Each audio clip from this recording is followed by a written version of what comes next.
Olá pessoal, tudo bem? Aqui é o professor Rogério do canal Conta que eu te conto e nesse programa do Franca 40 Graus, hoje nós temos a honra de receber um convidado muito especial para a nossa cidade, o Frei Elton, religioso, agostiniano, doutor em filosofia, homem de fé, de estudo e de missão. Ele pertence à ordem inspirada em Santo Agostinho, um dos maiores pensadores da história do cristianismo, cuja espiritualidade é marcada pela busca interior, pela comunidade, pelo amor à verdade. Frei Elton não é apenas um sacerdote, ele é também um intelectual de fé, alguém que dedicou anos ao aprofundamento filosófico, refletindo sobre os desafios da igreja e da sociedade contemporânea. Como agostiniano, ele faz parte da mesma tradição religiosa que hoje inspira o pontificado do atual Papa Leão XIV, reforçando a importância dessa espiritualidade no cenário atual da igreja. Hoje vamos conversar sobre fé, cidade, sociedade, espiritualidade e os desafios do nosso tempo. Frei Elton, sejam muito bem-vindos ao Franca 40 Graus. Muito obrigado. E minha bênção, né? Deus abençoe. Tudo bem, Frei? Muito obrigado, Rogério. Muito obrigado a todas as pessoas que estão acompanhando. Muito obrigado pelo convite. Frei, conte para nós, como nasceu a sua vocação religiosa? Eu sou francano, tá? E minha família é ali do Jardim Riviera, aqui da cidade de Franca. Venho de uma família católica, de uma família cristã. Fiz a catequese, fiz a primeira comunhão, crisma, participação na igreja, ali na capelinha mesmo, na capela que fica lá no Jardim Riviera, Nossa Senhora de Fátima. E desde criança estou aí dentro da participação nas coisas da igreja.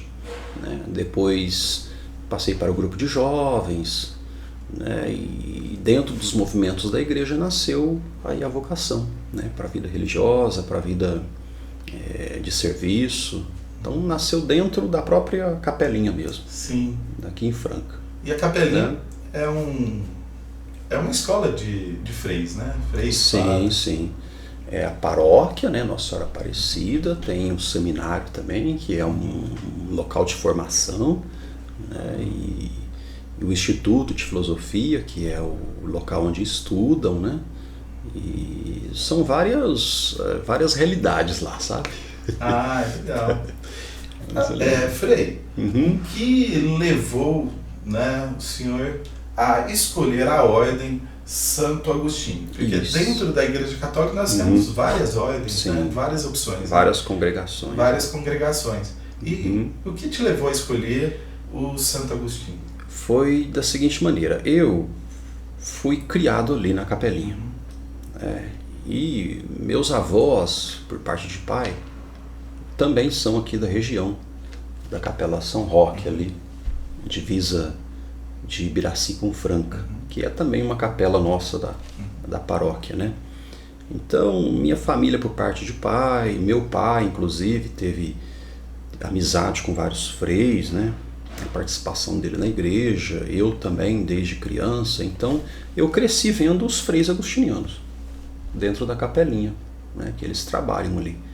Então, eles eram referência para mim desde que eu entendo por gente. Que interessante. Certo? Então eu acabei ingressando na congregação por afinidade de criação mesmo, sabe? Desde criança.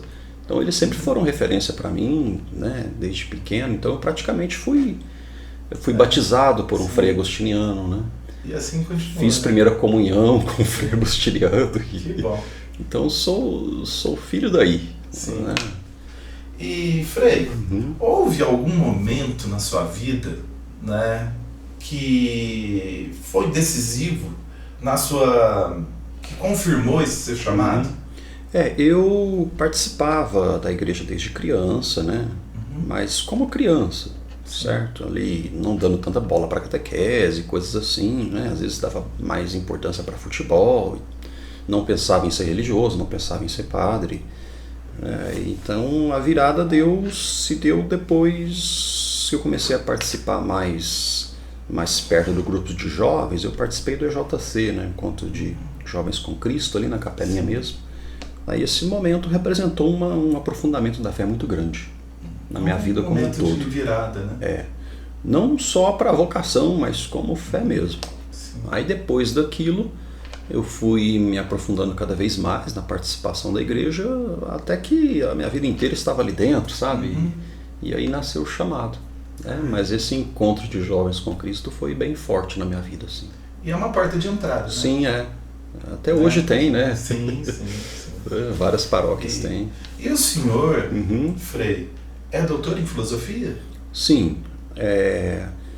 Ali nós estudamos filosofia, aqui na Capelinha, né? Faz parte da formação nossa para ser religioso, para ser ordenado, e também teologia.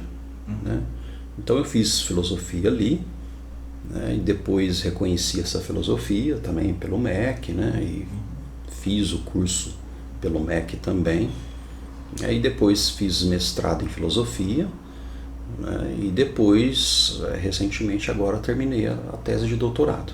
Interessante, né, doutor? Você poderia falar um pouco mais sobre esse seu doutorado? Qual foi o foco da sua pesquisa?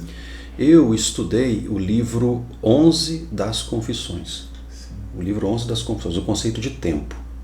Eu trabalhei o conceito de tempo no livro 11 das Confissões. Esse que foi o tema meu. Porque o instrumento do meu trabalho é o tempo. É o tempo. Eu trabalhei o conceito de tempo em Santo Agostinho. Né? O professor de história, ele trabalha com um instrumento de trabalho, o tempo. Sim, e Agostinho fala muito sobre o tempo. Que interessante, muito interessante. Eu gosto muito. Então eu trabalhei as confissões, em filosofia de Agostinho. Sim, certo? Então eu sou da medieval e da antiga. Que bom. E o mestrado foi em Platão e Agostinho. Que bom. Platão. Vamos falar um pouco sobre isso. Isso. Como, afinal, a filosofia ajuda, de alguma forma, a interpretar os desafios do mundo atual? Olha, a filosofia é um modo de vida, né? É um modo de vida e é um despertar para um olhar diferente em relação a tudo. Né? E os problemas da sociedade entram também, certo? Então, cada filósofo que a gente lê, que a gente pesquisa, cada pensador, cada época, é uma espécie de engrandecimento do nosso horizonte, sabe? Da nossa maneira de ver as coisas, né? Então, a filosofia, ela nos abre uma espécie ela é como viajar, sabe? Quando nós viajamos e conhecemos uma outra cultura, né? Sim. Aquilo nos abre um pouco assim as perspectivas, né? O horizonte. A filosofia é igual, é parecido, sabe? A filosofia nos acalma, não é? Isso, nos acalma. Então não é só uma pesquisa, assim, sabe? Não é só uma pesquisa fria, uma coisa chata, né? É um modo de vida mesmo, sabe? Penso eu. E a filosofia trabalha com perguntas essenciais, não é? Sim, com perguntas que toda pessoa, uma hora ou outra, tem que fazer na vida. Mais cedo ou mais tarde? Mais cedo ou mais tarde. Tem que dar uma resposta para elas, né? Verdade. Para onde vamos, para onde viemos. Isso, são respostas que todo mundo traz em si, né? Sim. São questões assim e várias outras também, né? Existe uma certa diferença entre estudar filosofia academicamente, né, com esses autores, né, que o senhor falou que pesquisou no seu doutorado, e vivenciá-la na prática, né, no seu trabalho pastoral? Olha, a filosofia, ela é uma exigência, certo? Para a ordenação, para o presbiterato, não doutorado, né, mas a graduação, certo? Ela é obrigatória ali, né? Por que ela é obrigatória? Porque a teologia, ela está de mão dadas aí com a filosofia, sabe? E muitos conceitos que a gente trabalha na filosofia, na teologia, né, são conceitos da filosofia. né? Então a filosofia ela abre, ela prepara, né, a pessoa para lidar com questões da vida real, da vida concreta das pessoas que o padre vai acompanhar depois. Né? Então, na verdade, a igreja quer pessoas preparadas para lidar com o povo. Né? E a graduação em filosofia é justamente para isso, para a pessoa ali trabalhando com o povo, estar preparado para lidar com diversas questões que aparecem, sabe? E aparecem questões muitas, de todo tipo, né? Não só no trato pessoal com cada fiel, mas nas diversas problemáticas que a gente vive numa paróquia, sabe? Numa igreja, né? Então, é necessário estar preparado. De alguma forma, a filosofia, ela complementa a teologia? Complementa. E é uma base muito forte para a teologia. Tá? É muito complicado. Dá para fazer teologia sem filosofia, tá? Mas a filosofia dá uma base muito forte para a teologia. Em relação a conceitos né, as duas coisas andam juntas, né? Sim. Aqui em Franca, o senhor trabalha, né, e representa também o Instituto Agostiniano de Filosofia, Isso não é? mesmo, Fala um pouco mais sobre ele. O Instituto Agostiniano de Filosofia é um centro eclesiástico que pertence à província nossa, né, dos agostinianos recoletos, da congregação nossa, né? E tem o objetivo de formar nossos futuros religiosos e futuros sacerdotes também, não só nossos, mas os outros que também estudam ali, muitos daqui de Franca, de outras ordens também, né? E essa missão vem sendo executada desde 1927. Né? Então, a capelinha, o seminário, né, eles chamavam de colégio, foi feito justamente para isso, foi pensado para isso. Desde o ano que vem é o centenário, né? Sim, 1927 do Instituto, né? Então, foi feito para ser uma casa de formação. Tá? Em diversos períodos, teve época que teve filosofia e teologia, teve época que teve só filosofia, teve época que a filosofia diminuiu, a teologia aumentou, teve época que não teve os dois, e passou por diversas fases aí, né, o Instituto. E hoje estamos aí com os nossos estudantes, né, que se formam, mas é um instituto eclesiástico, né? A filosofia que a gente oferece lá não tem vínculo institucional com o Ministério da Educação. Não é uma faculdade, não é uma graduação civil, diríamos assim, com título civil. Mas tem a possibilidade de fazer adaptação, né? Tem possibilidade da gente buscar o reconhecimento para esse curso, isso sim. Né? Tem essa possibilidade, sim. E tem algo planejado para esse centenário? Olha, estamos aí nos preparando para isso, com os outros freis da casa, né? Com a província como um todo, estamos nos preparando, sim. Que bom. Né? E onde fica esse instituto, assim? Porque os nossos telespectadores, nossos internautas, eventualmente pode ter um interesse, né, em estudar filosofia, em conhecer. Ele é aberto para leigos também. Tá? Se um leigo quiser estudar, pode. O que atrapalha é o horário, porque é de manhã, sabe? Das 8 da manhã até 20 para meio-dia, de segunda a sexta. Né? O curso demora 3 anos, certo? E fica na capelinha, quando você entra ali, né? Tem a igreja, tá? Tem esses 2 prédios do lado direito e do lado esquerdo, isso é o seminário, né? Onde os meninos vivem. E nós também, né, os freis. Do lado esquerdo tem um prédio. Do lado esquerdo ali. Aquilo ali é o instituto. Interessante. Aquele prédio do lado esquerdo da igreja, sabe? 2 andares ali. Se alguém quiser conhecer... Pode, tem o interfone lá, a secretária está lá no período da manhã, sabe? Eu costumo estar lá também. E os meninos aí, as aulas, os professores...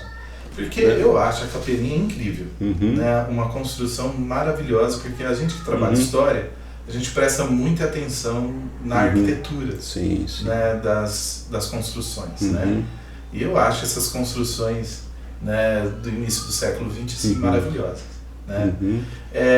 Tem alguma possibilidade de fazer alguma visita guiada assim, na capelinha? Assim? Tem, é só conversar com a gente, com os freis lá, e agendar e organizar certinho. É possível, sim. Sim, Não que é legal. fechado, Então, não. fica a dica aí para os nossos internautas, né? Que, né, conhecer um pouco melhor a capelinha. Sim, é né? possível. Que bom.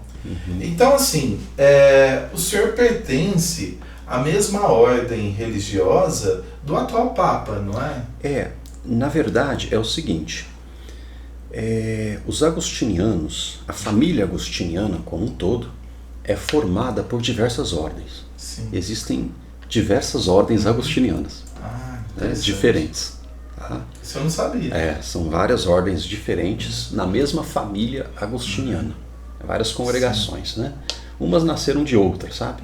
Então a mais antiga que nós temos é a que o Papa pertence, de 1256, a Ordem de Santo Agostinho. Né? Eu sou o agostiniano Recoleto. Né? Nós derivamos da Ordem de Santo Agostinho. Né? Nós somos uma espécie de movimento de reforma que aconteceu ali, em 1588. Já faz bastante tempo. 1588. Né? Isso. Então temos agostinianos recoletos, agostinianos do Papa, né, que é a Ordem de Santo Agostinho, agostinianos descalços também, nós temos, agostinianos da Assunção, né, cônegos também, lateranenses, vários outros. Então é uma família grande. Sim. Somos da mesma família, mas em ordens jurídicas diferentes. São irmãos, né? Isso mesmo. Que bom. E o que representa, né, os agostinianos, né, para o Papa e para o senhor? Nós temos aí o Papa Leão, né? Então, uma surpresa aí para nós do Espírito Santo, para a igreja, né? Um Papa agostiniano, sabe? E, assim, Agostinho tinha alguns elementos essenciais no modo de ser, no modo de pensar, no modo de atuar. E isso se reflete em todos nós, sabe? Que nos aprofundamos assim no carisma dele, né? Isso aí aparece no Papa também.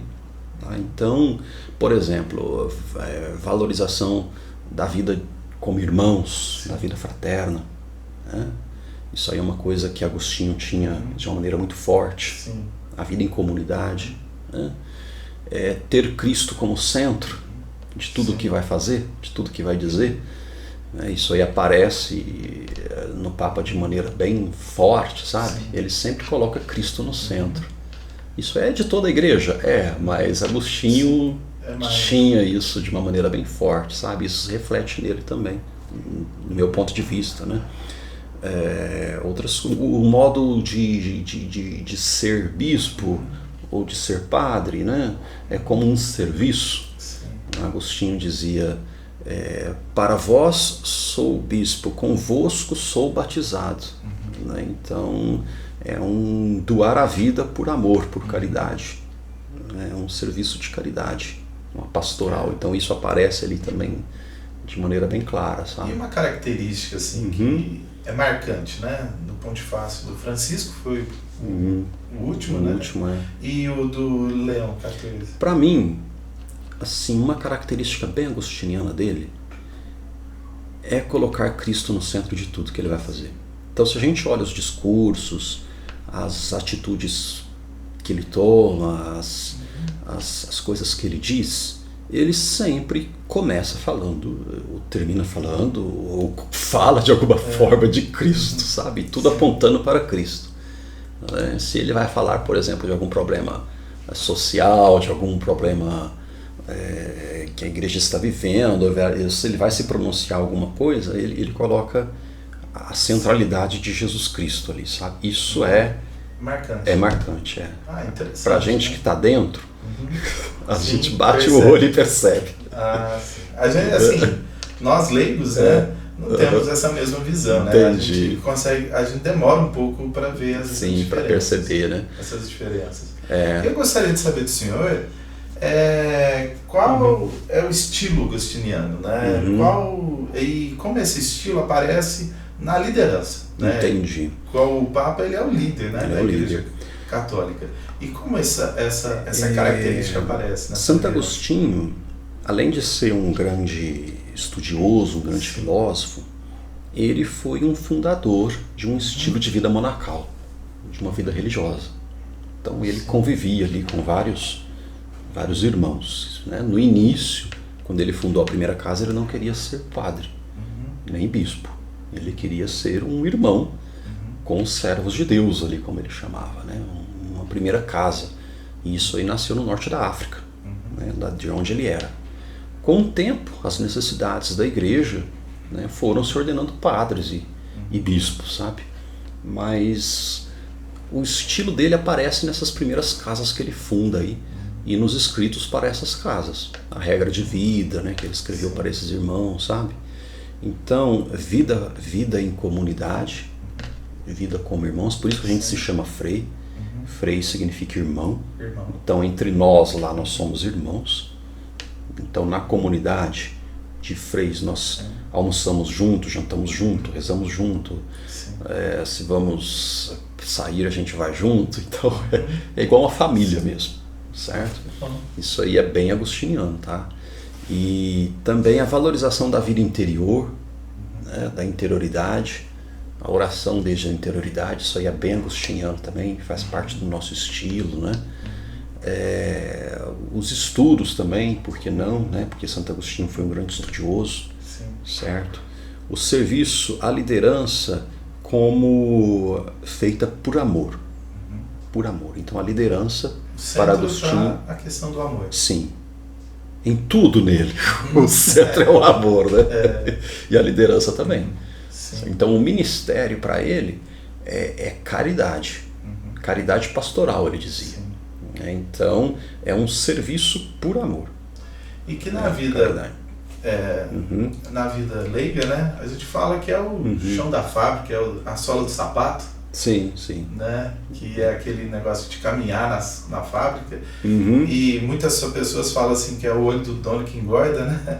Que é aquilo que você está junto, trabalhar junto e sempre está, né, trabalhando e ajudando, né? Tá na ponta. Isso. Então o ministério em Agostinho, a pastoral nele é caridade. É serviço, sabe? E ele vê desse jeito, né? E afinal, né?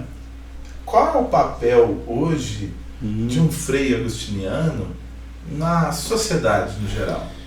Nós buscamos levar a palavra de Cristo, viver o carisma, tá? E aportar para a igreja e para a sociedade como um todo, de acordo com aquilo que somos.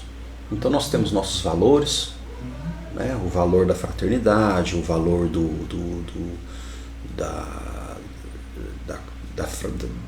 da convivência entre nós, do nosso carisma, tá? Então nós temos, além das paróquias, nós trabalhamos também com a educação, né? Temos também obras sociais, né? Temos diversas iniciativas dentro da nossa congregação. Então o objetivo é trabalhar com esses princípios no anúncio de Cristo, com tudo. Tudo aquilo que trabalhamos. E você tocou num assunto que é muito importante aqui no nosso canal, que é a questão da educação. Nós trabalhamos muito nessa questão da educação, nossos vídeos aqui no canal falam majoritariamente em educação, né? E eu gostaria de saber do senhor como a Ordem dos Santos Agostinianos atua tanto na evangelização, né, que é um trabalho mesmo, né, empírico, né, dos freis, padres, e também na educação, que é um assunto tão importante, né, para nós aqui do canal, né, que trabalhamos muito essa questão da educação. E para o senhor, como fazer esse... Assim, as coisas que nós trabalhamos, a igreja como um todo, né, ela tem também essa preocupação com a educação. Certo? Ela tem essa preocupação também, né? Então a educação ela é vista dentro da igreja também, certo? E nós temos aí vários organismos dentro da própria igreja que trabalham com a educação, né? E temos vários colégios, escolas religiosas que são geridas assim por essa organização dentro da igreja, né? E nós também, nós agostinianos, temos o nosso estilo de educação agostiniana, com pedagogia agostiniana, com com o nosso modo de ser, né? Trabalhar em colégios, trabalhar em educação de jovens também com os valores nossos cristãos de Santo Agostinho, né? Isso existe, né? E temos, né, trabalhamos o próprio instituto, né? O próprio instituto também. O próprio instituto. A questão da educação. Sim, e também o instituto, ele é aberto, sabe? Né? Ele é aberto para todos. Então tem leigos que estudam lá e que têm o objetivo de se formar como pessoa, não de ter um título, sabe? Civil, né? O título civil não vai ter. É verdade. Mas enquanto qualidade de ensino, isso tem. E Sim. bastante. Que bom. Então, tudo isso, sabe? Frei, nós estamos num período ímpar para a cristandade, né? Que é o período da Quaresma. Sim, que é extremamente, acho que é o período mais importante do ano, né? É o período, a Quaresma, né? Interessante. É um período muito importante. Frei, o que é a Quaresma e por que ela é tão importante para os cristãos? A Quaresma, esses 40 dias, são um período de preparação, tá, para o evento mais importante que nós temos, que é a Páscoa, a celebração pascal, né, que é o tríduo pascal, né, a morte de Jesus Cristo, sua ressurreição. Né? Então, o tríduo pascal, a Páscoa do Senhor, né, é o ponto auge, o ponto culmen celebrativo nosso, sabe? Da fé. Né? E esses 40 dias são uma preparação para a celebração da Páscoa do Senhor, o tríduo pascal. Para muitos leigos, né? Os leigos até vê mais significado no Natal do que na Páscoa. E isso é um erro. É um erro. A celebração, o Natal tem sua importância também. Tá? Tem sua importância, mas a Páscoa é a festa, a solenidade das solenidades. Porque assim, comercialmente falando, né, o Natal ele é mais visto comercialmente, né? Sim. Um movimento mais comercial. Inclusive a Páscoa também. Inclusive a Páscoa. Mas acho que o Natal é mais raptado, né, diríamos assim, pelo mercado. Mas a Páscoa ela é mais importante. É mais importante. Por quê? Porque é o evento da morte e ressurreição de Cristo, né? Que é o momento de salvação mais importante, sabe? Então a Quaresma é uma preparação para isso. E também a Páscoa é um momento importante batismal, de batismo. Então o batismo é o primeiro sacramento nosso, um sacramento importante também, né? E 40 está relacionado também, além da penitência como preparação, como renovação ou preparação para o batismo. Então é um tempo batismal. Santo Agostinho na época de Agostinho, né, a Quaresma era o tempo de catequese. Catequese para ser batizado no domingo da Páscoa. Interessante. O catequista era o próprio Agostinho. Naquela época, na maioria das dioceses no século IV, o bispo era o catequista. Né? E a catequese para ser batizado, o adulto, né, no dia da Páscoa, acontecia nos 40 dias, de manhã e de tarde.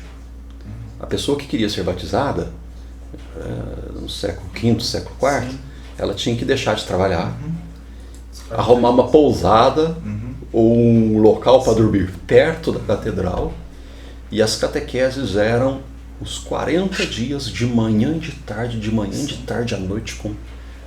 Era um intensivão mesmo. E o próprio bispo era quem dava a catequese. Então, e os fiéis que já eram batizados, eles viam todo esse clima de preparação para o batismo e queriam participar de alguma forma também, fazendo os jejuns e ritos próprios que eles tinham, né?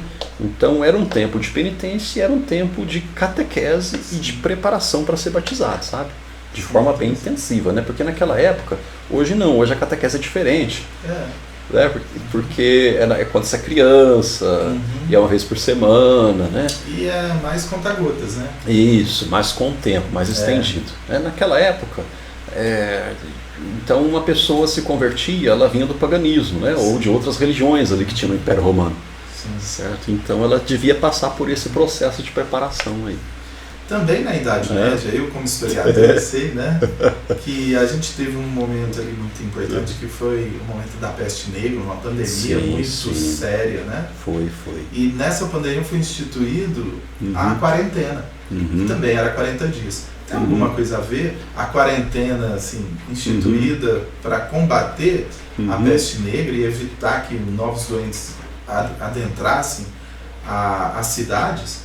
Então esses navios, eles chegavam de vários lugares do mundo, né, e ficavam 40 dias isolados, né, no porto, até numa forma de observação, se as pessoas ficavam doentes. Se não ficavam doentes, podiam embarcar na cidade. Se não, né, eles voltavam para a sua os 40 dias, né? Os 40 dias são bem simbólicos. São muito simbólicos. Na Sagrada Escritura, os 40 dias ou 40 anos voltam sempre. Sim. Então o povo de Deus andou 40 anos, peregrinou 40 anos no deserto, até chegar lá na terra de Israel, né, no livro do Êxodo. Temos também passagens aonde Noé, 40 dias para construir. Temos também Jonas, 40 dias em Nínive. Então o 40, dentre as várias simbologias, né, que existem em relação a isso, uma delas, uma maneira, né, de interpretar, é uma vida inteira. Uma geração. Certo? Uma geração.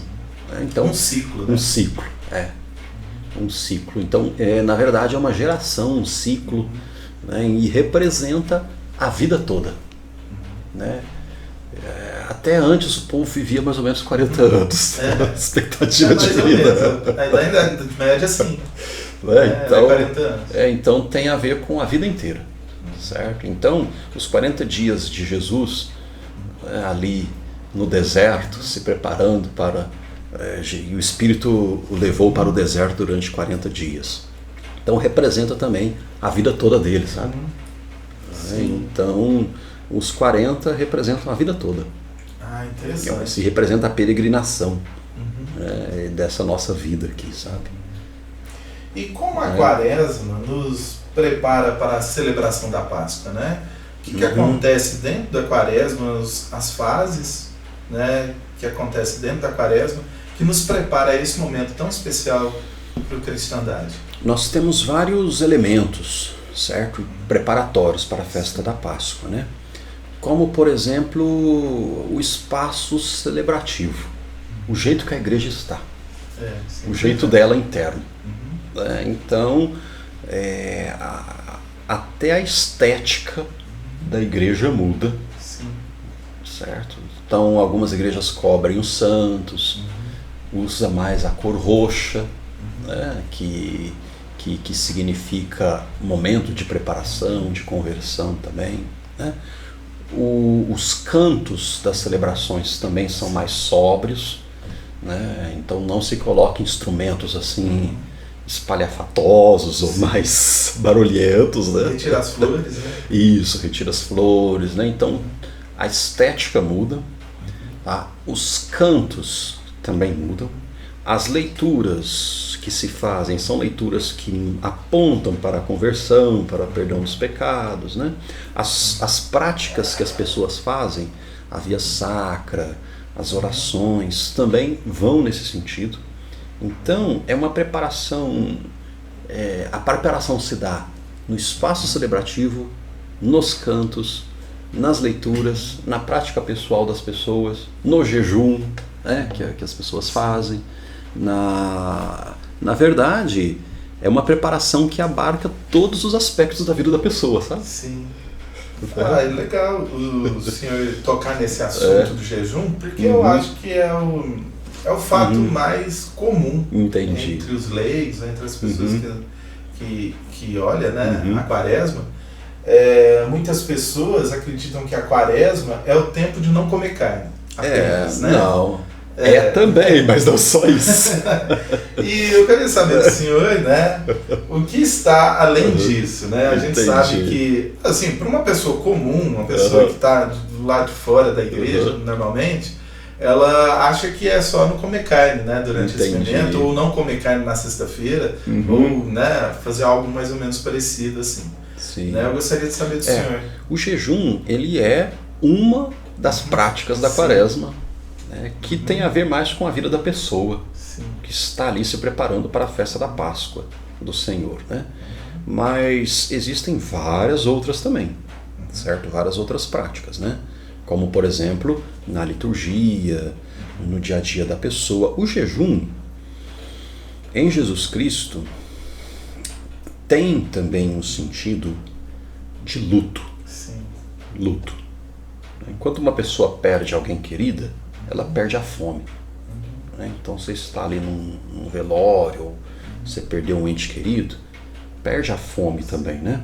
E as pessoas ficam ali do lado, come alguma coisa, ficam preocupadas, né? A pessoa que está enlutada, né? Então Jesus chega inclusive a falar isso, né? Dias virão, os discípulos dos fariseus perguntaram para os discípulos, por que os seus discípulos não jejuam? E os fariseus, sim, os discípulos de João Batista jejuam. E Jesus responde, pode os amigos do noivo jejuarem enquanto o noivo está presente? Não, dias virão em que o noivo será tirado, aí sim jejuarão. Ou seja, quando o noivo será tirado, na sexta-feira santa, que é a morte de nosso Senhor Jesus Cristo. Então o jejum, ele é na sexta-feira porque Jesus morreu na sexta-feira. Então é mais ou menos assim, é o dia que a pessoa que eu mais amo morreu. Então não é legal fazer um churrasco nesse dia. Então, na verdade, é o interior da pessoa, os sentimentos dela, as emoções dela, participando do momento que se está celebrando. É uma sintonia entre a pessoa e aquilo que está sendo celebrado na igreja. Né? Tem uma prática muito comum entre os cristãos de se confessar, né, nesse período. Sim, também. Né? Por quê? Porque é um momento de mudança de vida também. Né? É um momento de preparação ou renovação do batismo. Então é um momento de se aproximar de Deus. Tudo isso para exaltar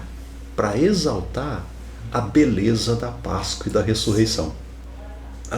Então nós ficamos 40 dias sem o canto do glória, 40 dias sem alguns elementos não importantes, alguns elementos que são comuns no nosso dia a dia.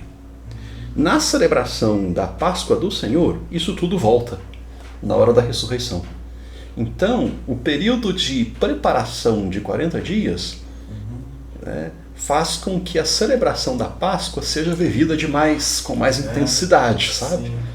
A gente que passa por isso, pelo jejum, pela penitência, pela cor roxa, na hora que celebramos a Páscoa do Senhor no Sábado Santo, parece que a ressurreição acontece também, entende assim? É como se fosse a aleluia, né? Isso. Então, tem o sábado de aleluia.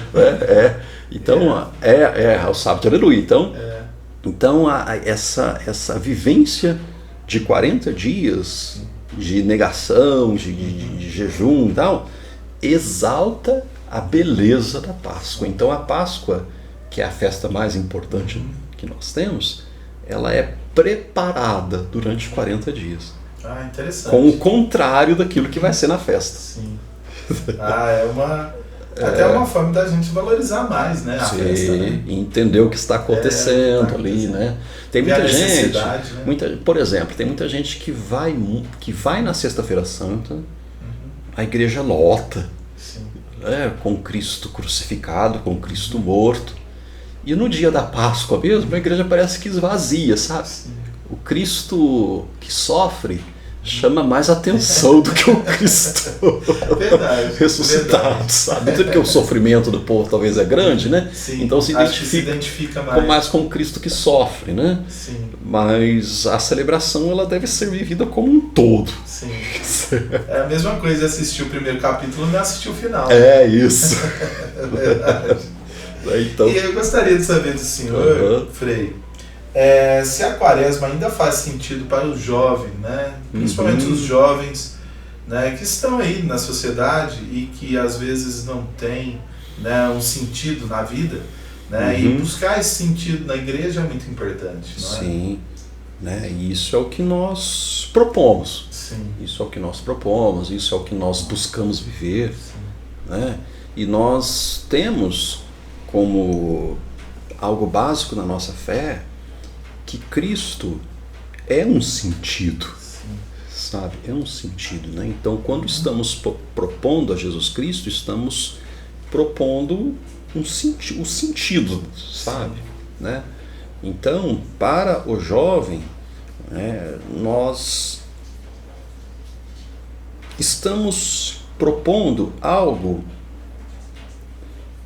que talvez eles busquem, mas não sabem que buscam. Eles são muitas coisas. Para Santo Agostinho, todo mundo tem um coração inquieto por alguma coisa. Sim. Nós nunca estamos sem estar inquietos. Sempre temos um vazio dentro do coração.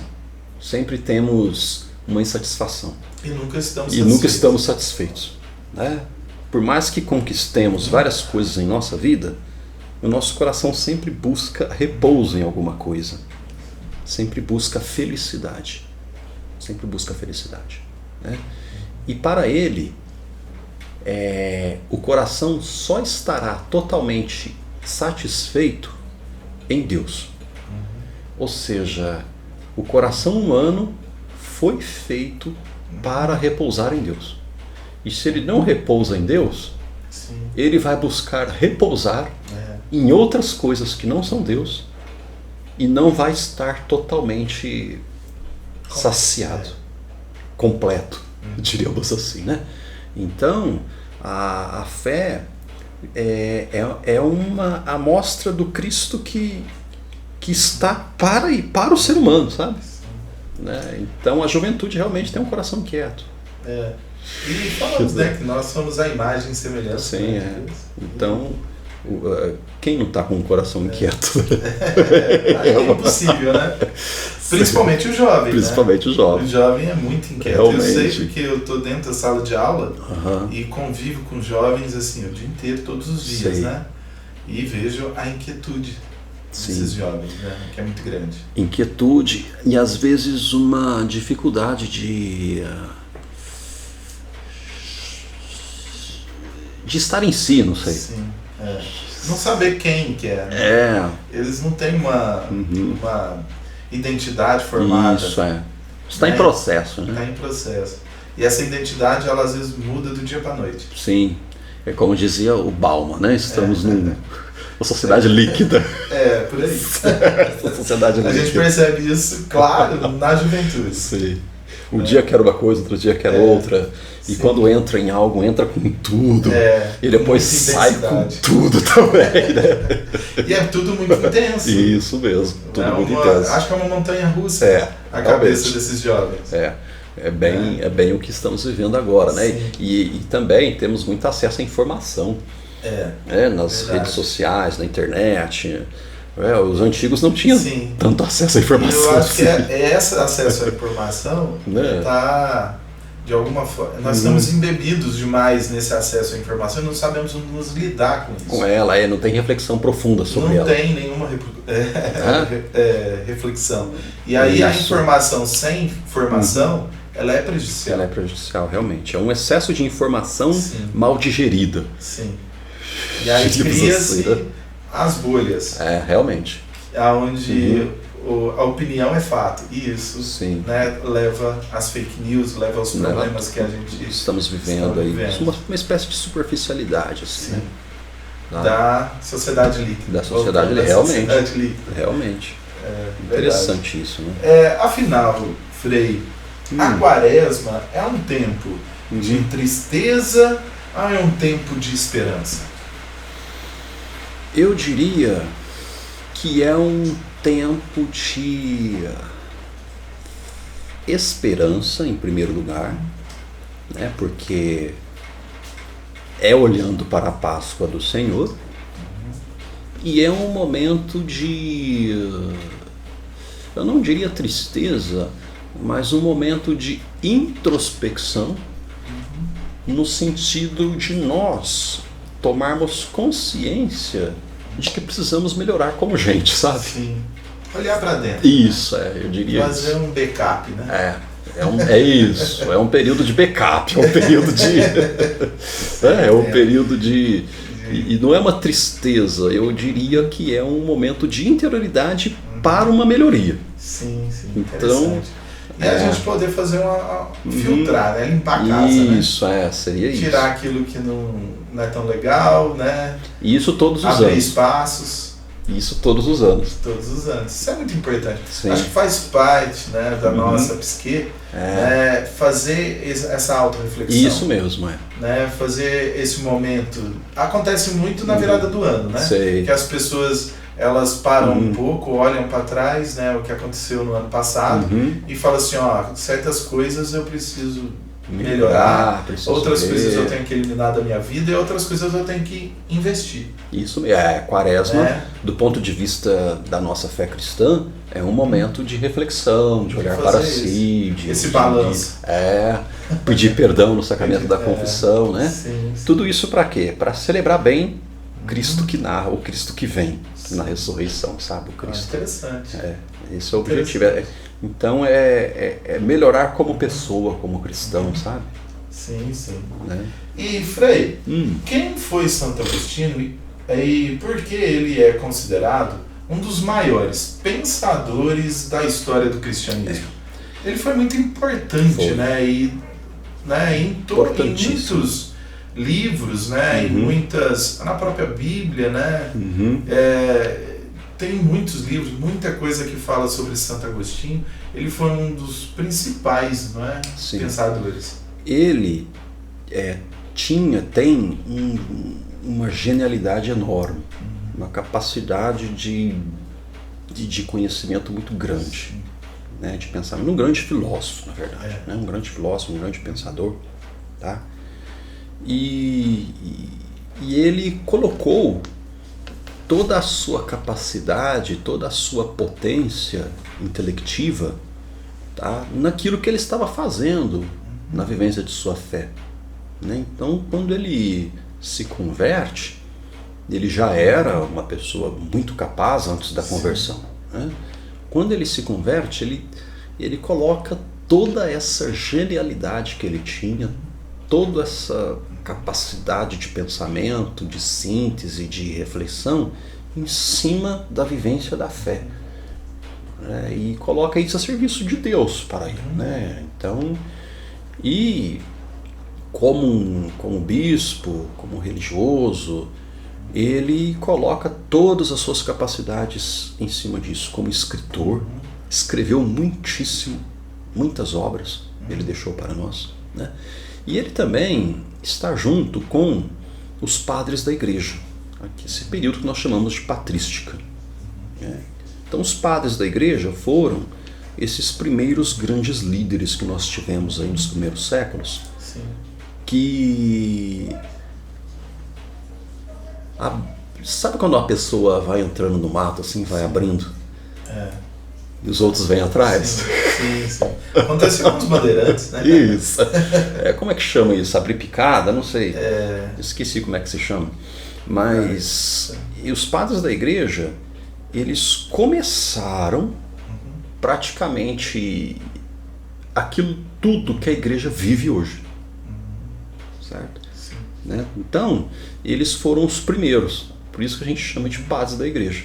Abriram caminho, né? Então, quando, por exemplo, uma liderança hoje chega na igreja, já tem ali as normas, já tem a liturgia já está pronta, o esquema, a estrutura eclesial está de certa forma pronta. Esses primeiros aí estruturaram tudo. Abre o caminho, Então, isso eu, como professor de história, né, sou apaixonado, né, no contexto histórico. Certo. E eu gostaria de saber do senhor, Frei, qual é o contexto histórico que Santo Agostinho viveu? Certo. Ele nasceu no norte da África, 354, e o norte da África era uma província romana quando ele nasceu.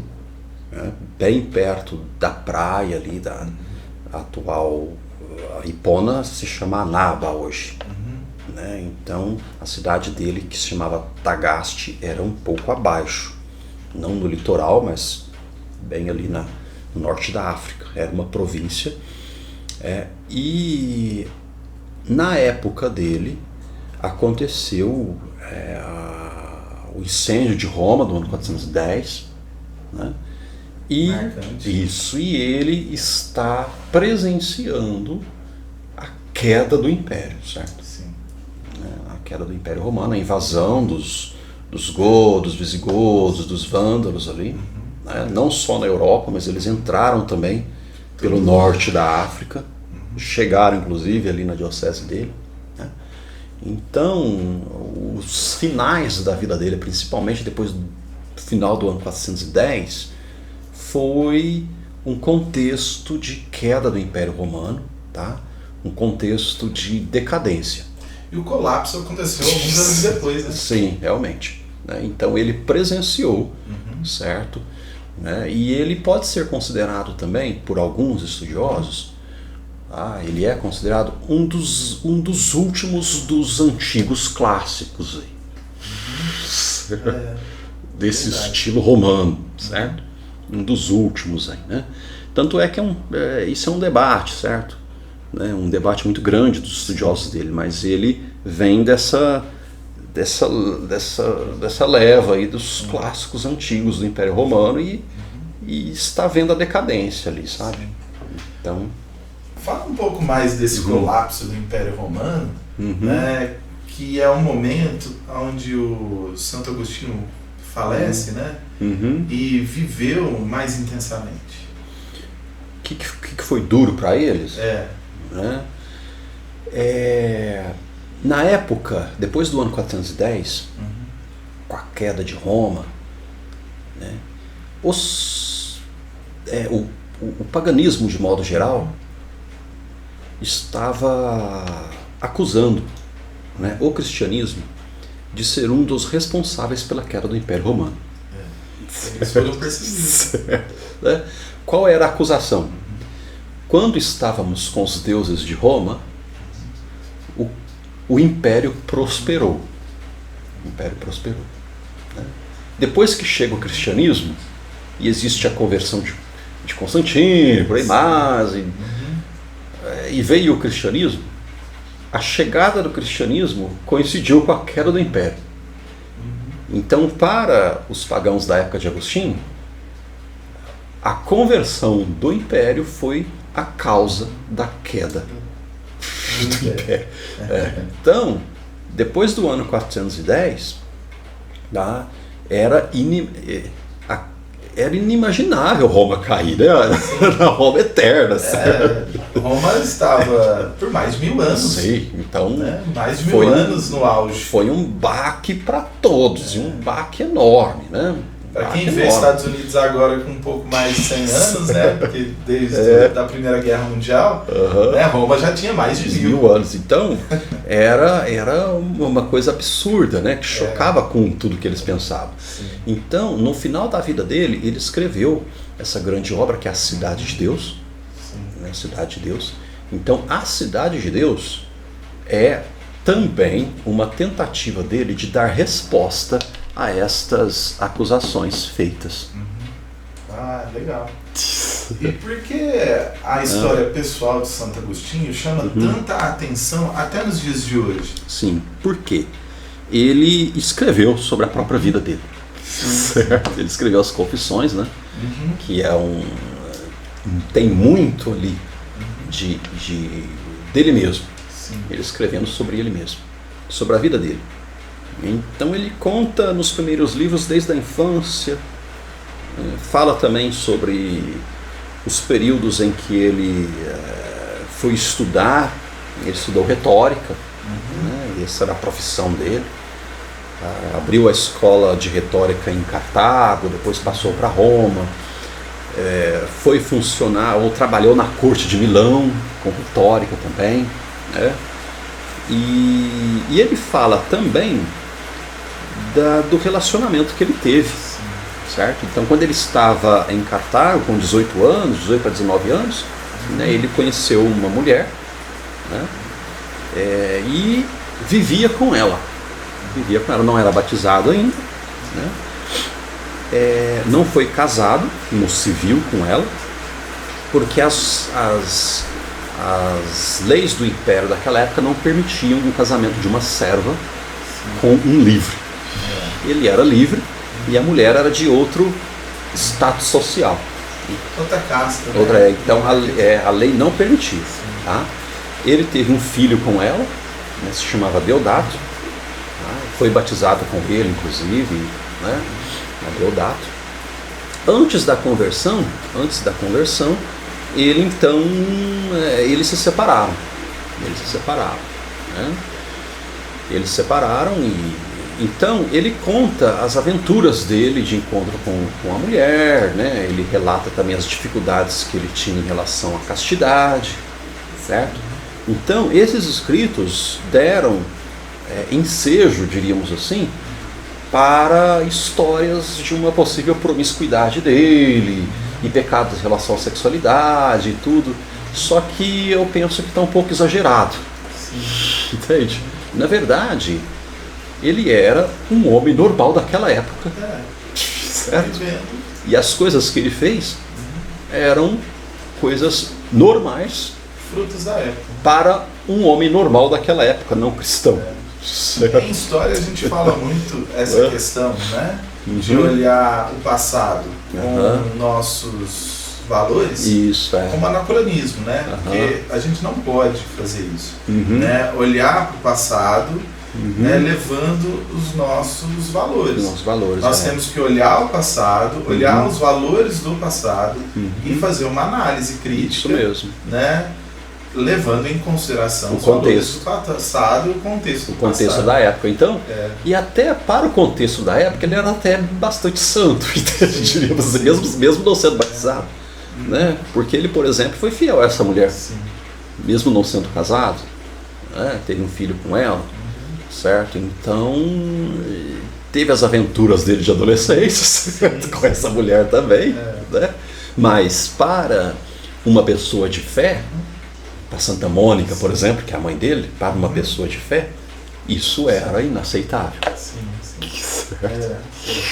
Eu gostaria de saber do senhor, né, Frei, se Santo Agostinho foi santo a vida inteira ou teve uma juventude um pouco mais, vamos dizer assim, intensa. Entendi. Ele foi educado na fé cristã, tá? Por Santa Mônica, quando era criança. Foi levado na igreja e foi feito com ele o rito do sal. O rito do sal é um rito, hoje, faz parte opcional do rito do batismo, né? Naquela época era uma espécie de inícios do processo de iniciação à fé cristã. Então ele foi levado na igreja quando criança, foi feito esse rito do sal, não foi batizado criança, tá? Cresceu, foi educado, os pais investiram muito na educação dele, e com 18 anos ele começa a frequentar uma religião chamada maniqueísmo. Então ele era maniqueu, tá? Dos 18 até a conversão dele, já com 33 anos, certo? 30 e poucos anos. Então a juventude dele, até os 30 e poucos anos, foi a vida com a esposa, com a mulher, né? Foi dar aulas de retórica, foi buscar prestígio no Império Romano, né? Busca de ascensão social, foi também de busca de amor, de intensidade. Ele foi muito intensivo, sim. Foi muito intensivo. A conversão se deu depois. Ele já estava, inclusive, estabilizado economicamente, diríamos assim, né? Interessante. Já? E Santa Mônica ali sempre rezando por ele, entende? Então ele foi marcado por excessos, né, Santa Agostinho? Sim. Né? E o que isso nos assim, ensina? Eu não diria excessos, eu diria... Ele era intenso com tudo que ele fazia. Ele dava os 80. Né? Ele... 880, ele dava os 80. Ele era intenso. Ele era intenso. E viver aquilo que ele vivia, sabe? Isso sim. Ele mergulhava com tudo. Diríamos diríamos assim, né? E aí, o que a gente pode tirar essa informação? O que a gente pode trazer para os dias de hoje? Olha, eu diria que as pessoas mudam, né? As pessoas mudam, né? As pessoas se transformam, as pessoas, como se diz, passam por diversas experiências na vida que podem fazer com que ela repense tudo que ela achou que foi verdadeiro a vida inteira, sabe? Ele era bem, como se diz, honesto intelectualmente. Então, se ele pensava que o maniqueísmo era a verdade, ele foi com tudo nisso. E quando esteve lá, não se contentou em permanecer ali sem questionar. E questionava. Teve um momento em que os irmãos dele do maniqueísmo diziam: você vai ter que se encontrar com Fausto, o maniqueu, que é a principal liderança nossa. Somente Fausto vai conseguir responder tudo o que você pergunta. Ele se encontrou realmente com esse Fausto maniqueu e foi uma decepção para ele, porque ele percebeu que o Fausto não estava à altura de responder o que ele estava perguntando. Sim. E quando ele começa a conhecer a fé cristã, a fé católica, através de Santo Ambrósio e tudo mais, quando ele percebe que ali é um local onde está a verdade, aí ele vai com tudo também. Sim. Fecha a escola de retórica, deixa o emprego, decide não buscar mais casamentos e passa de não batizado para monge. Vixe, que revolução. Ele não foi um... meio termo. Não ficou em cima do muro. Não. Foi com tudo. Então, o período curto de tempo. Muito curto.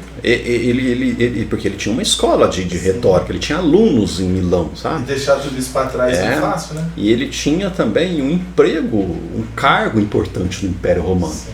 Certo? E ele fazia discursos para o imperador, como retórica, ele sabia falar em público e tudo mais.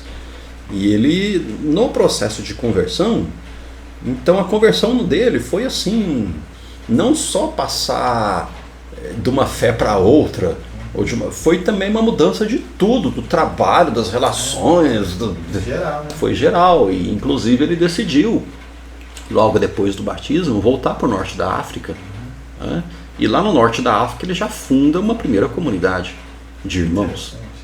Então, é interessante porque mostra, porque muita gente fica presa ao passado por medo, né? Sim. Da mudança. É. E a mudança está inerente na nossa vida, né? Nós vivemos em constante transformação. Sim, ele não tinha medo de enfrentar essa transformação, né? Foi difícil, não diriam que foi fácil, porque eles são anos, né? Sim. E inclusive o Papa Bento fala de diversas conversões dele. Sim. Não só uma conversão, mas diversas mudanças de perspectiva que ele teve na vida. Inclusive depois de cristão já. Sim. Sabe? Então o Papa Bento fala de diversas conversões, diríamos assim, né? Então ele tinha uma honestidade intelectual, diríamos assim. Sim, interessante. Ele era consequente com aquilo que ele pensava. Se ele pensava algo, fundo, né? Aquilo se refletia na vida concreta dele e nas coisas da vida dele, né? Isso é interessante. E eu gostaria de saber do senhor, Frei, qual foi o papel, né, da sua mãe, a Santa Mônica, na conversão, né, do Santo Agostinho? Ele mesmo, nas Confissões, fala que a conversão dele é fruto das orações dela. Então, ela nunca desistiu, certo? Nunca desistiu de Agostinho, diríamos assim. E sofreu muito por causa disso. Tá? Então, ela tentou educá-lo na infância. Depois, quando ele se torna maniqueu e começa a viver com uma mulher, tem um período em que ele vai para Tagaste visitar a mãe. Ela não aceita ele em casa, sabe? E depois acaba aceitando, porque estava com um filho e tudo mais. Então ela é bem radical no início. Ela sempre reza pela conversão dele. Ela fala para ele, inclusive, de sonhos que ela tem, onde os dois estão na mesma fé, através de alguns símbolos, sabe? Quando ele vai para Milão, quando ele vai para a Itália, na verdade, buscar sucesso na carreira de professor de retórica, ele vai fugido dela. Ele enganou ela. Sim. Ele enganou. Ele entrou num barco e foi para a Itália sem falar para ela que estava indo. E ela ficou perdida, sem saber para onde ele estava indo.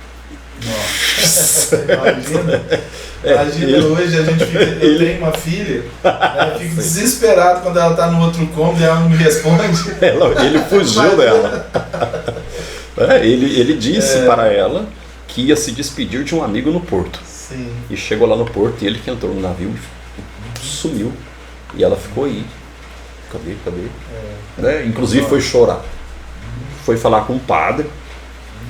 Aí que ele falou: não se pode perder o filho de tantas lágrimas, pode ficar tranquilo.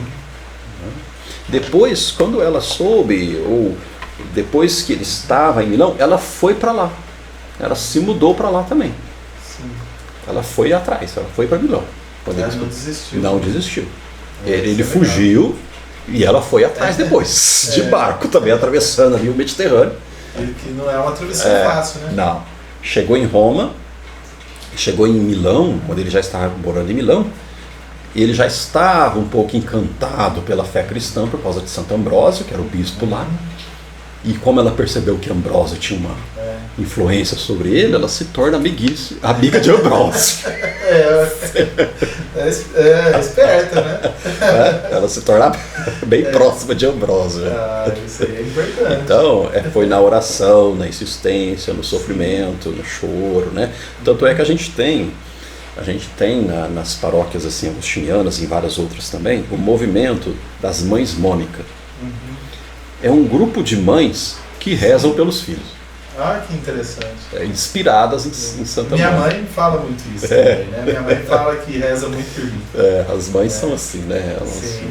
Mãe é mãe, né? Não tem jeito, né? Mãe Santo Agostinho, ela foi de alguma forma influenciado de quais correntes filosóficas? No início, quando ele era maniqueu, antes mesmo de ser... Na época em que ele começou a ser maniqueu, ele dava aula de retórica. Sim. Retórica, né? Então, retórica é a arte de falar em público, né? E várias outras funções que existiam para essas pessoas naquela época lá. E um grande que ele estudou foi Cícero. Né? Então, Cícero era o exemplo de retórica da antiguidade. Com certeza. Então, a retórica nasce. Então ele teve muita proximidade, muito conhecimento do pensamento de Cícero. Isso aí ele teve bastante.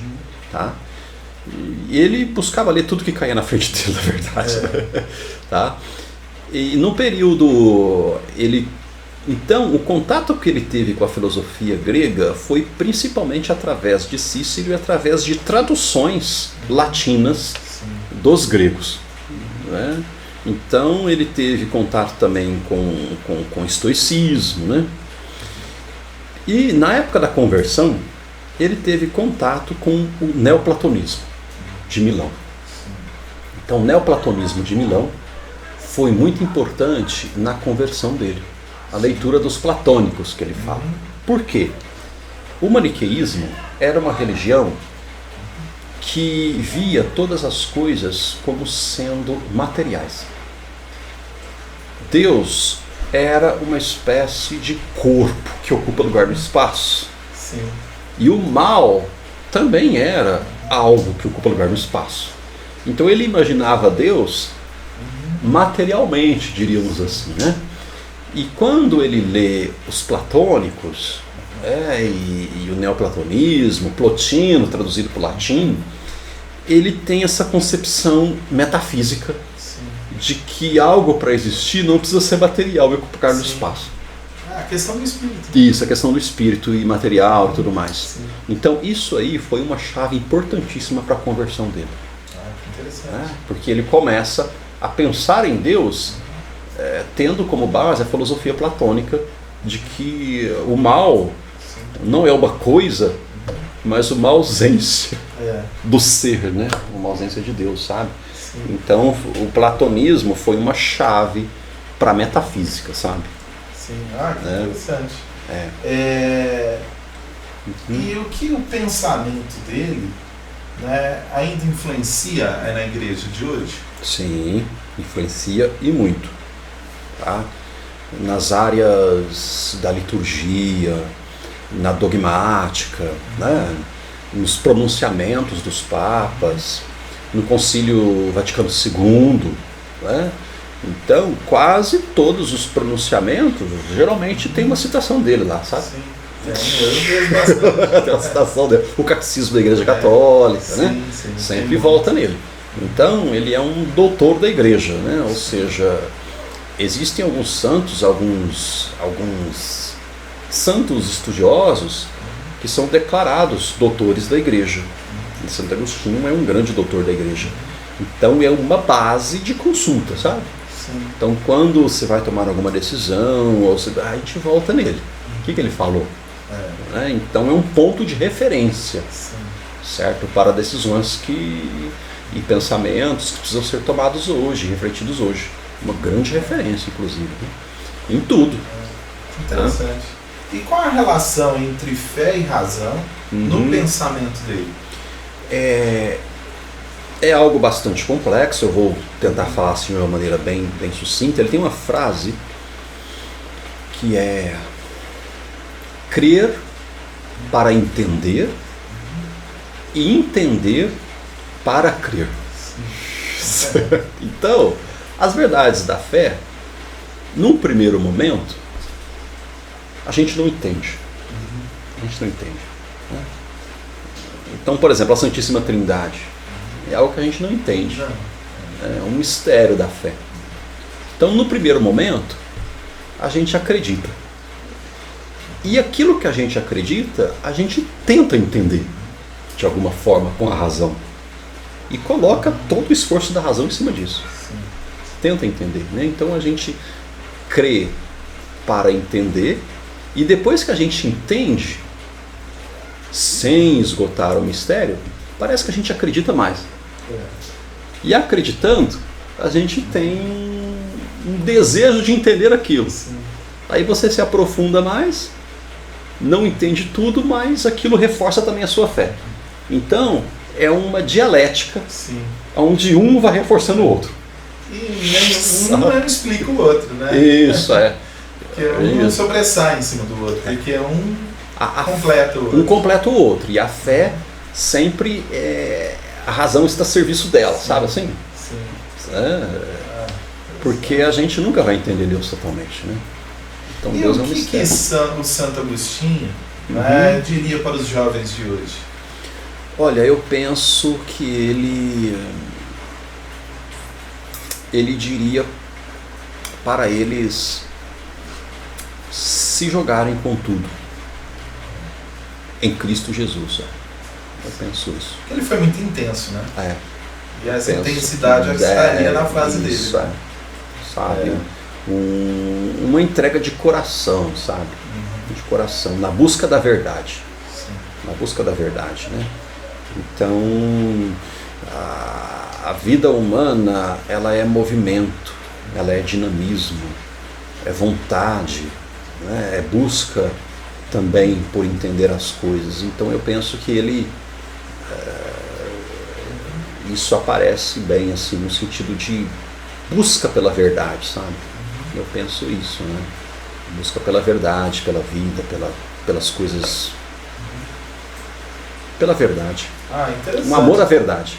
É interessante que você falando sobre essa questão do amor à verdade, né? Como o Santo Agostinho enxergaria uma sociedade, como vivemos hoje, marcada pelas redes sociais, marcada pela ansiedade, marcada pela relatividade, né? Para essa vida da pós-verdade, né? Que a gente diz, nessas bolhas, onde que a opinião se torna verdade, né? Como que ele enxergaria tudo isso? Para ele, a verdade, mais do que o conceito, seria uma pessoa. Sim. seria a pessoa, né? Seria Jesus Cristo. Né?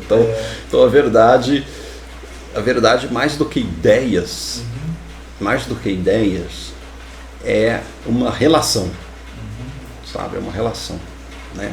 Então ele não ficaria somente no ramo da disputa de ideias. Isso sim, isso entra, sabe? Mas eu penso que ele pediria para nos aprofundarmos mais no interior de nós mesmos, sabe? A relatividade, você fala, né? Bolhas, o discurso vale mais do que os fatos, a importância às vezes que se dá a narrativas e coisas assim nesse sentido, né? Superficiais, rasas, né? E também o conceito de verdade nesse esquema atual, ele é um conceito de verdade muito mesquinho, diria eu. E muito raso, né? Raso, porque... A verdade é o que...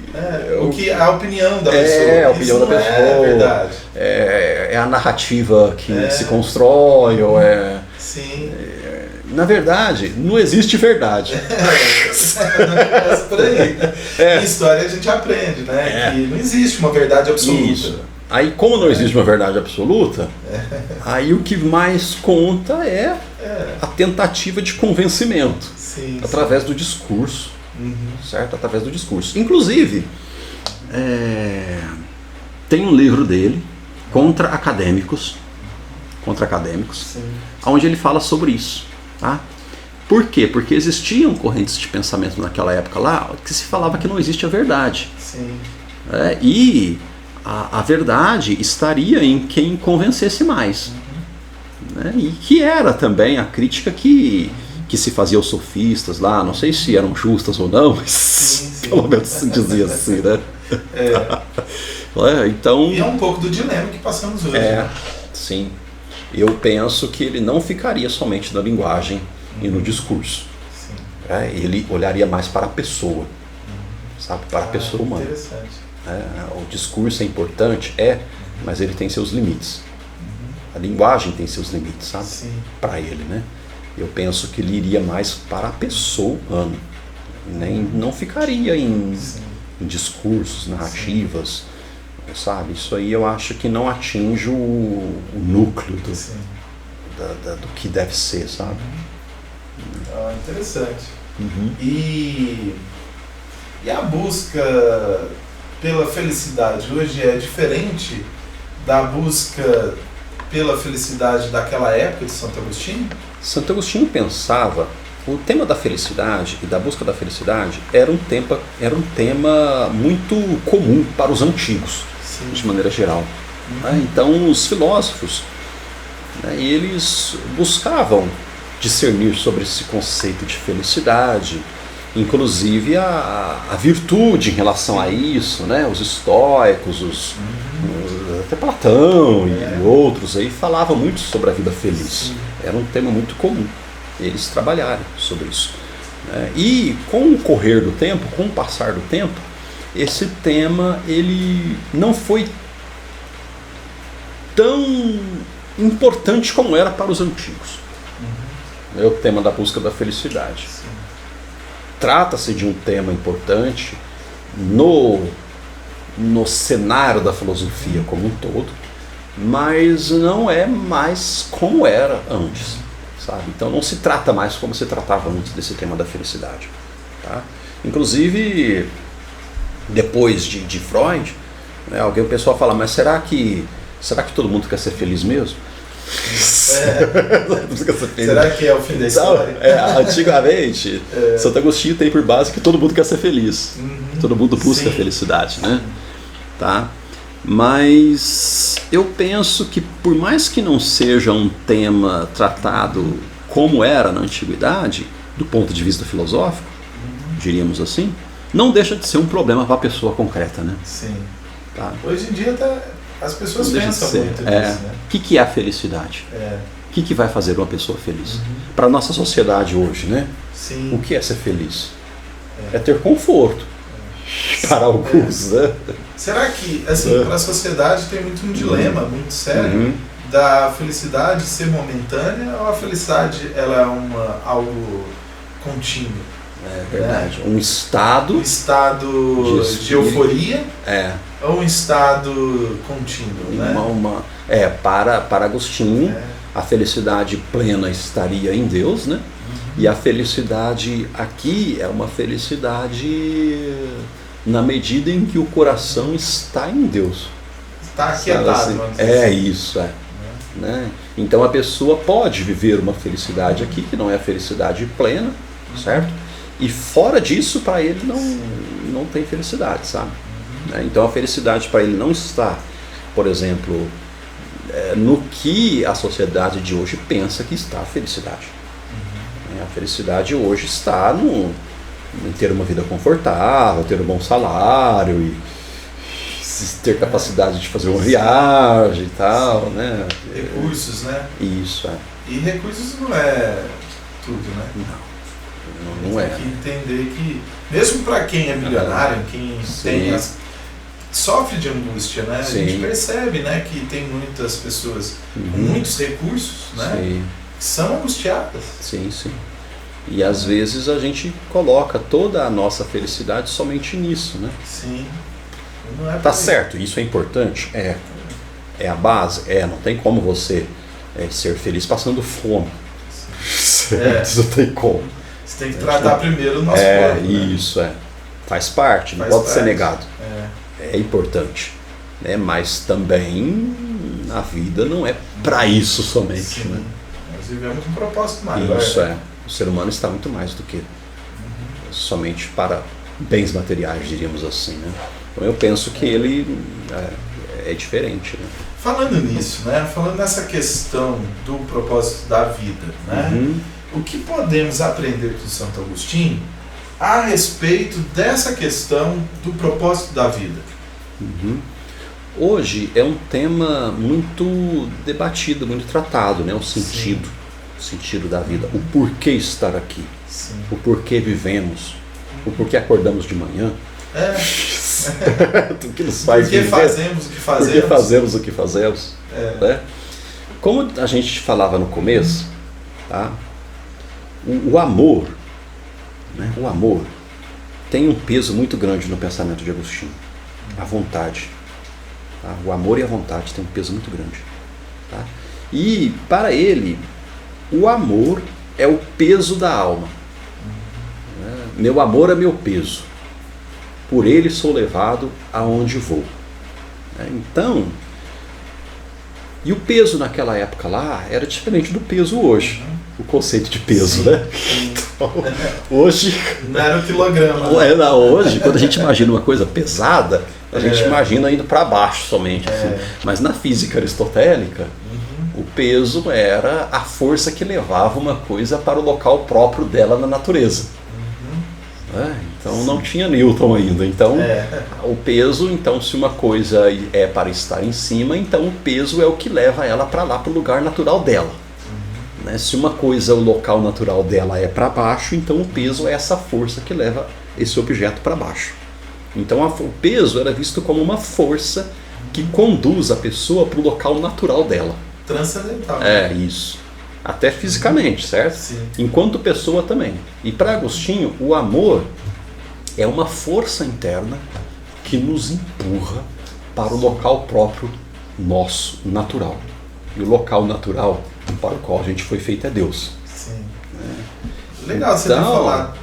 Então, por exemplo, o sentido da vida para ele, o porquê fazer as coisas é por amor. Sim. Se não tiver amor, não vale a pena, não tem sentido. Acordar de manhã, e não só amor por si. Pelo mundo, pelo planeta. Por quê? Porque tem dois tipos de amores para ele, né? Sim. O amor a si mesmo, de maneira egoísta, um amor desordenado, e o amor a Deus e ao próximo. Então, o sentido da vida é o amor ao outro, o amor ao próximo. Então, só tem sentido acordar de manhã e levantar e fazer as coisas para alguém, entende? Para o outro. O si tem importância, tem. né? Mas um pai de família, por exemplo, ele acorda de manhã pensando na família deles. Ah, criancinha, né? Né? Eu, por exemplo, acordo de manhã pensando na Alice.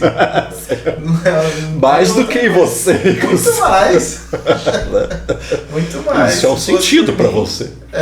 Se fosse por mim, eu não acordava. Eu continuava de manhã, né? Sabe? Então o amor, ele tem esse... sim. Ele dá sentido. Dá muito sentido, né? Sabe? Eu vejo porque a minha nenenzinha nasceu ano passado, vai fazer 2 anos agora, e eu vejo o amor nela. Então ali as coisas que você faz é mais para ela do que para você mesmo. Muito mais. Entende? Muito mais. E isso, e até se você estiver mal... Sim, a gente se controla, né?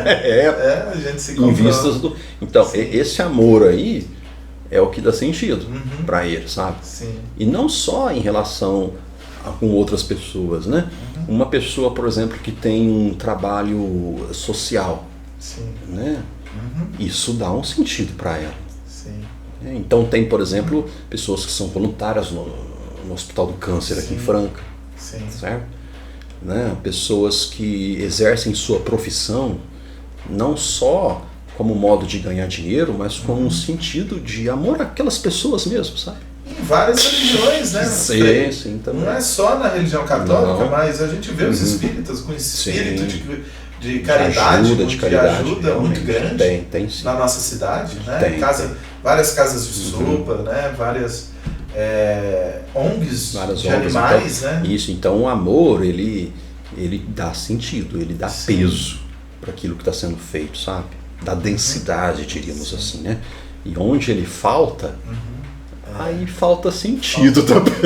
Falta sentido na nossa vida, né? Isso, também é legal você ter abordado essa questão do amor. Eu gostaria de perguntar para o senhor, né, para Santo Agostinho, qual que é a diferença da paixão e do amor? Sim.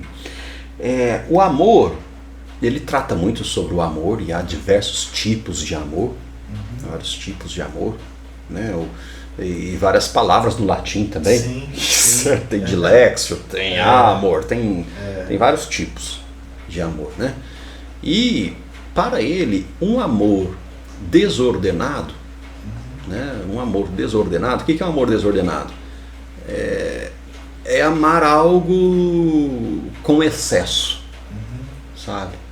Amar uma coisa mais do que essa coisa deveria ser amada. É um amor desordenado, né?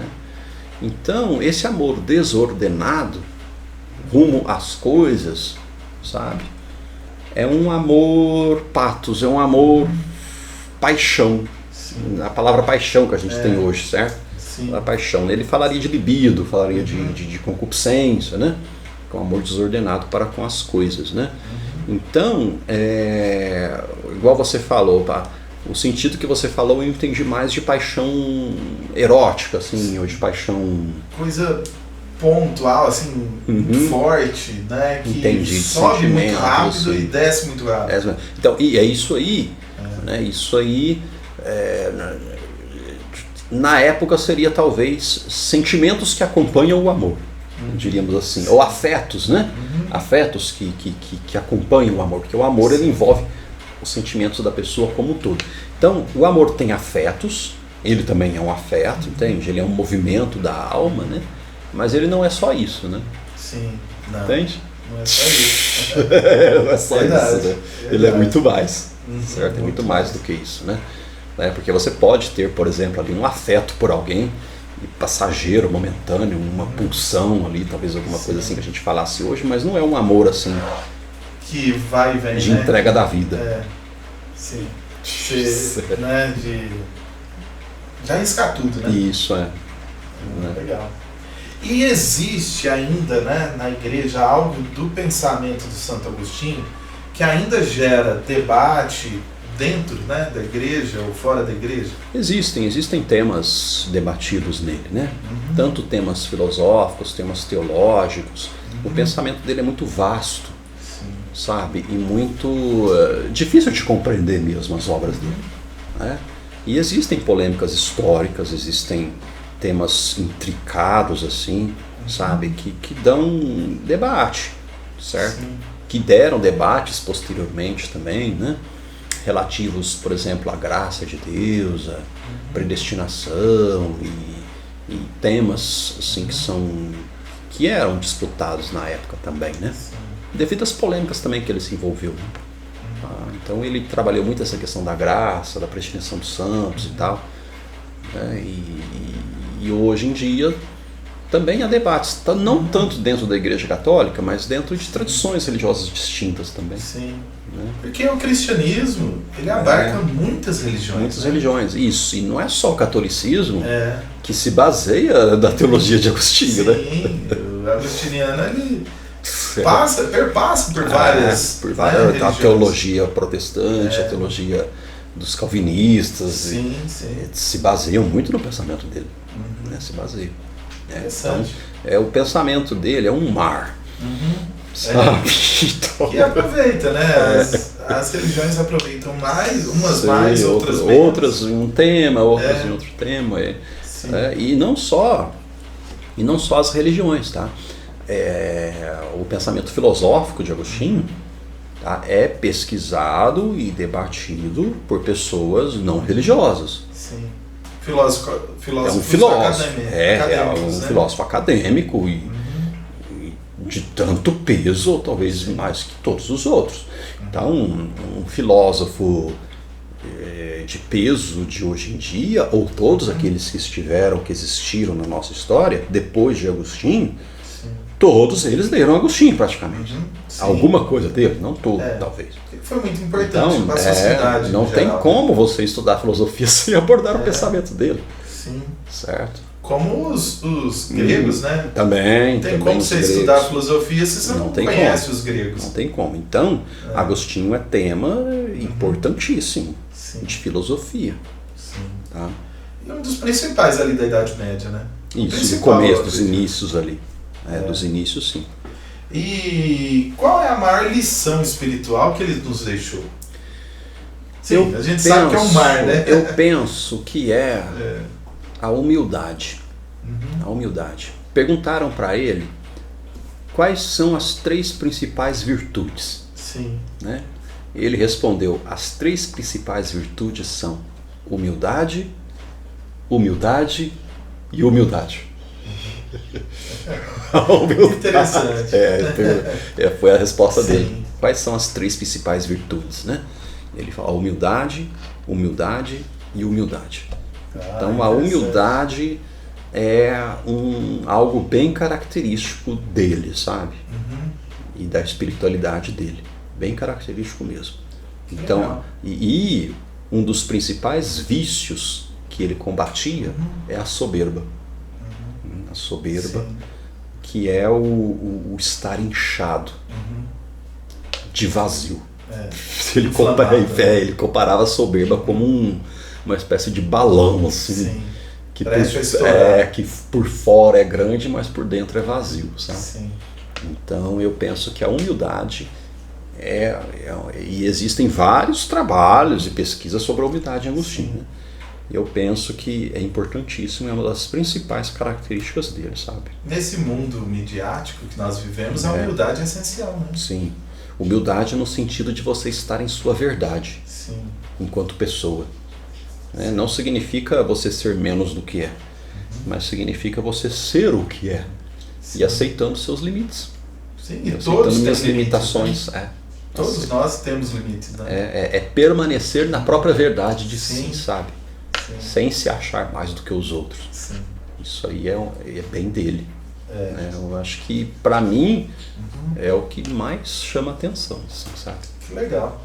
Frei, se o senhor pudesse de alguma forma, né, resumir, né, Santo Agostinho em uma única mensagem para os nossos telespectadores que estão nos assistindo, gostaria de agradecer também a todos vocês que estão até agora assistindo o nosso vídeo.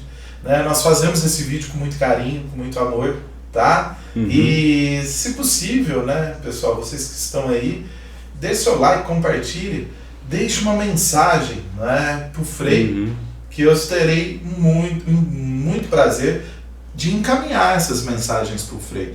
Frei, o senhor responde as mensagens dos nossos telespectadores? Respondo sim. Então, assim, deixa a sua pergunta aqui nos comentários desse vídeo para a gente poder encaminhar essas perguntas para o Frei, tá bom? E curta, compartilhe com seus colegas, que nós aqui do canal Franca 40 Graus nos vamos agradecer e muito.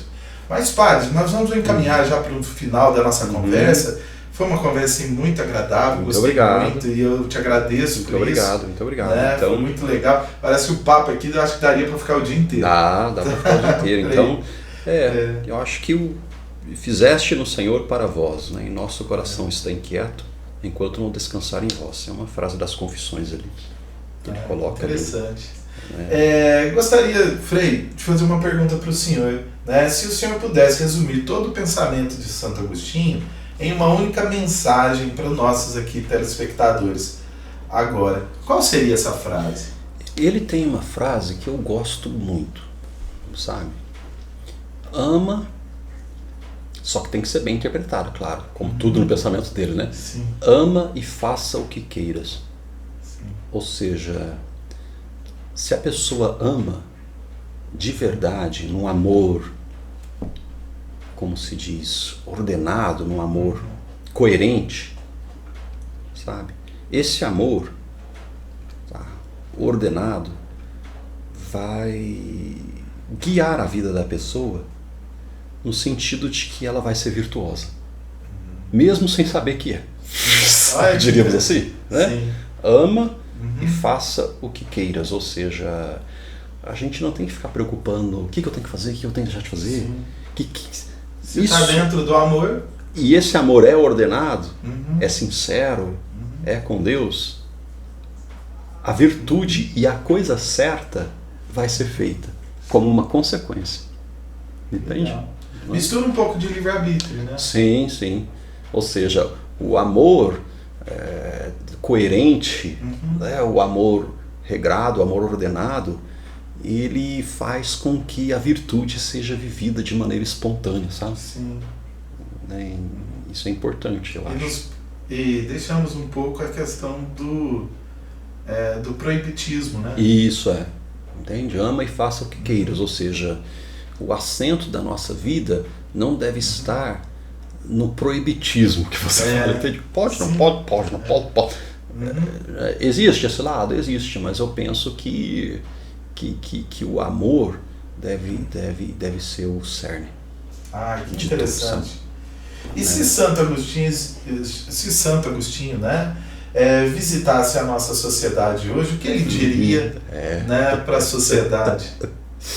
Olha, Agostinho, se ele visitasse a sociedade hoje, eu penso que ele estudaria muito essa sociedade. Assim, nossa, para onde nós fomos? Imagina, naquela época lá, no século V, imagina, no século V, século IV, naquela época lá, o tanto que ele sabia da sociedade, com os meios que ele tinha. Sim. Sem internet, rede social, inteligência artificial. E o tanto que ele escreveu. Né? Imagina para as condições daquela época. Imagina hoje. Agora com acesso total a tudo. Então, eu acho que ele ia querer ler tudo que aparece na frente dele. Não, sem brincadeiras assim, mas sim. Eu penso que ele continuaria propondo o que é o essencial, que sempre foi para ele, sabe? Que é o amor mesmo. Que Deus bom. E ao próximo, né? Também acredito. Muito obrigado, Frei. Muito obrigado, foi um prazer muito grande. Muito obrigado a todos que estão acompanhando. E eu deixo uma mensagem para vocês que estão aí do outro lado, né? Deixe os comentários, compartilhe esse vídeo com seus colegas, deixe seu like. E até mais. Valeu, pessoal. Até mais. Obrigado.